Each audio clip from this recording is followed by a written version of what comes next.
Hello learners, through this video we will know about Sarv Shiksha Abhiyan.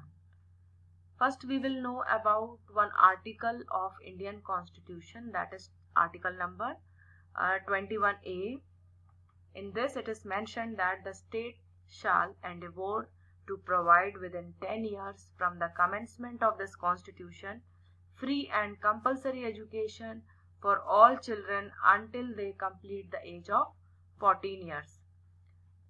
Here state refers to government has to make efforts. सरकार को ये प्रयास करने हैं कि जब ये कॉन्स्टिट्यूशन लागू होगा तो उसके 10 वर्षों के अंदर इस देश के सभी बच्चों को जो 14 इयर्स के अंदर के एज के हैं, जो 6 to 14 इयर्स के एज ग्रुप में हैं, उनको फ्री और कंपलसरी एजुकेशन प्रोवाइड करे बिना किसी भेदभाव के। इसी के आधार पर सरकार ने एक प्रोग्राम लॉन्च किया, दैट इज सर्व शिक्षा अभियान। सर्व शिक्षा अभियान भारत सरकार का एक प्रोग्राम है जिसका मेन एम था एलिमेंट्री एजुकेशन को यूनिवर्सलाइज करना। यूनिवर्सलाइजेशन का मतलब है सभी के लिए बिना किसी भेदभाव के, और एलिमेंट्री एजुकेशन का मतलब है first stage of formal education, जो औपचारिक शिक्षा है उसका पहला स्तर, जो प्री स्कूल के बाद आता है और सेकेंडरी स्कूल के पहले आता है। मतलब ये भी कहा जाता है कक्षा 8वीं तक जो एजुकेशन है उसको हम एलिमेंट्री एजुकेशन कह सकते हैं। In a time bound manner, time bound manner का मतलब है कि एक अवधि निर्धारित की गई थी कि इस अवधि के अंदर सभी बच्चों को एलिमेंट्री एजुकेशन प्रोवाइड करनी है, वो भी क्वालिटी एजुकेशन बच्चों को प्रोवाइड करनी है। इसके लिए भारतीय संविधान में संशोधन किए गए। दैट अमेंडमेंट का नंबर है 86th amendment was made in the Indian constitution to make education, the elementary education free and compulsory to children between the age group of 6 to 14। इस प्रोग्राम के द्वारा 205 मिलियन बच्चों को एजुकेशन प्रोवाइड करने का लक्ष्य था और इस प्रोग्राम को 2001 में लॉन्च किया गया। इस प्रोग्राम को मेनली पायनियर किया था the then prime minister Mr Atal Bihari Vajpayee. इसकी मुख्य विशेषताएं क्या हैं? Let's know the main features of Sarva Shiksha Abhiyan. It is a programme with a clear time frame for universal elementary education. ये एक ऐसा प्रोग्राम था जिसका क्लियर टाइम फ्रेम निश्चित किया गया था कि इस टाइम फ्रेम में सभी बच्चों को यूनिवर्सल एजुकेशन प्रोवाइड करना है।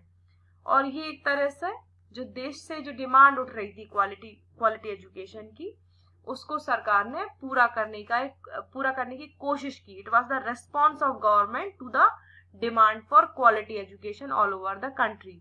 Next, it was an opportunity for the government to promote social justice through basic, बुनियादी स्तर पर सामाजिक न्याय को प्रमोट करने की एक अवसर था इसमें। और ये एक सरकारी इच्छा भी थी जिससे पूरे देश में बुनियादी शिक्षा को सार्वभौमिक बनाया जा सके। It was the expression of political will for universal elementary education across the country, and in this program all have played their role, सभी ने अपनी भागीदारी दी, central government, state government and local government. It was an opportunity for states to develop their own vision of elementary education. सभी states को freedom थी कि वो अपनी तरह से अपने विजन के हिसाब से elementary education प्रोवाइड करें, और इसमें सभी ने इफेक्टिव इन्वॉल्वमेंट दिया, like Panchayati Raj institution, school management committees, village and urban slum level educational committees, parent teacher associations, mother teacher associations, tribal autonomous council and other grassroots level structure in the management of elementary education. Not only the government but all other institutions have played their role. उन्होंने अपनी एक तरह से भागीदारी इसमें दी। अब आगे हम जानते हैं कि इसके मुख्य उद्देश्य क्या थे, what were the main aims of Sarva Shiksha Abhiyan. The first main aim was to provide useful and elementary education for all children in the age group of 6 to 14 by 2010. As we have already known that it is a time bound programme. एक समय अवधि निर्धारित की थी कि 10 साल में इतने बच्चों को हम मुफ्त और अनिवार्य शिक्षा प्रदान करेंगे. So the main aim was to provide useful and elementary education for all the children in the age group of 6 to 14 years. Second, सभी तरह की जो भेद हैं हमारे देश में, जो सभी तरह के जो भेद हैं उनको एक तरह से पाटने का एक प्रयास था. तो second aim was to bridge social, regional and gender gaps with the active participation of community in the management of school. School को मैनेज करने के लिए सब समुदाय को भी एक मौका देना ताकि वो भी इसमें पार्टिसिपेट कर सके और सभी तरह के भेदों को दूर करना.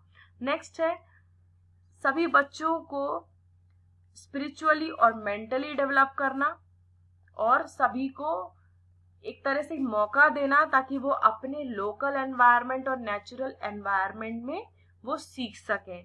To allow children to learn about and master their local natural environment in order to develop their potential both spiritually and materially. Physical और जो मेंटल स्पिरिचुअल डेवलपमेंट है वो दोनों को वो अटेन कर सके. नेक्स्ट है to realise the importance of early childhood care and education and looks at the 0 to 14 year age as continuum. इस प्रोग्राम के द्वारा ECCE की इम्पोर्टेंस को रियलाइज किया गया. उनका ये मानना था कि जो बच्चों का विकास है वो उनके जन्म के बाद से ही बहुत तीव्र गति से होता है.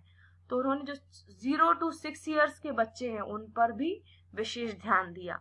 जो पोषक आहार है और भी सारी जो बच्चों की डिमांड्स है उसको भी पूरा करने का प्रयास किया गया. ECC क्या है? ये प्राइमरी एजुकेशन की प्रिपरेशन होती है जिससे बच्चों का होलिस्टिक डेवलपमेंट हो सके. लेकिन इसके रास्ते में कुछ चैलेंजेस थे. वो क्या थे कि जो देश है हमारा भारत देश, उसमें बच्चे एनरोल तो हो रहे थे लेकिन ड्रॉप आउट रेट को कंट्रोल करना एक बहुत बड़ी प्रॉब्लम थी. मेनली रूरल एरियाज में, स्लम एरियाज में ड्रॉप आउट रेट रुक ही नहीं रहा था. बच्चे एनरोल तो हो रहे थे लेकिन 14 इयर्स की एज को अटेन करने से पहले ही वो स्कूल्स को छोड़ रहे थे. और सबसे बड़ा जो चैलेंज था वो राजस्थान में देखा गया जिसमें लड़कियों को स्कूल में एनरोल करने में काफी दिक्कतें आ रही थी. और 2000 में DPEP प्रोग्राम को सर्व शिक्षा अभियान में एक्सटेंड किया गया. It's all over goal include universal access and retention, bridging of gender and social category gaps in education and enhancement of learning levels of education. ये एक तरह का प्रयास था. लेकिन हमारे देश में जो एजुकेशन का जो स्प्रेड है, जो प्रसार है, वो यूनिफॉर्म नहीं है. कुछ जगह रिजल्ट्स अच्छे देखने को मिले लेकिन बाकी की जो जगह थी वहां पर इतनी तीव्र गति से शिक्षा का विकास नहीं हुआ. और जो रियल प्रॉब्लम है वो फैसिलिटीज में ऑब्जर्व की गई. प्राइमरी स्कूल्स में जो बुनियादी आवश्यकताएं थी वो ही पूरी नहीं हो रही थी. तो real problem observed is facilities provided to this primary schools functioning in various localities. Next is ineffective monitoring. Programme तो अच्छा था लेकिन उसकी मॉनिटरिंग उतनी इफेक्टिव नहीं थी. Somewhere the funds were underspent and somewhere funds were not released. कहीं पर funds को रिलीज नहीं किया गया, कहीं पर funds underspent ही रह गए, मतलब उनको खर्च ही नहीं किया जा सका. ट्रेन टीचर्स का अभाव था. इसकी वजह से भी क्वालिटी एजुकेशन प्रोवाइड नहीं की जा सकी. कई स्कूलों में तो टीचर्स की कमी थी. And most states adopting the less qualified temporary शिक्षाकर्मी एज अ टीचर. तो टीचर्स की जो डिमांड थी, जो टीचर्स की जो रिक्वायरमेंट थी उसको पूरा करने के लिए लेस क्वालिफाइड टेम्पररी टीचर्स को अडॉप्ट किया गया. High student teacher ratio was also a big problem. कि जो स्टूडेंट टीचर जो आइडियल रेशियो होना चाहिए था वो ही मेंटेन नहीं किया जा रहा था. So this was all about Sarva Shiksha Abhiyan. Thank you so much.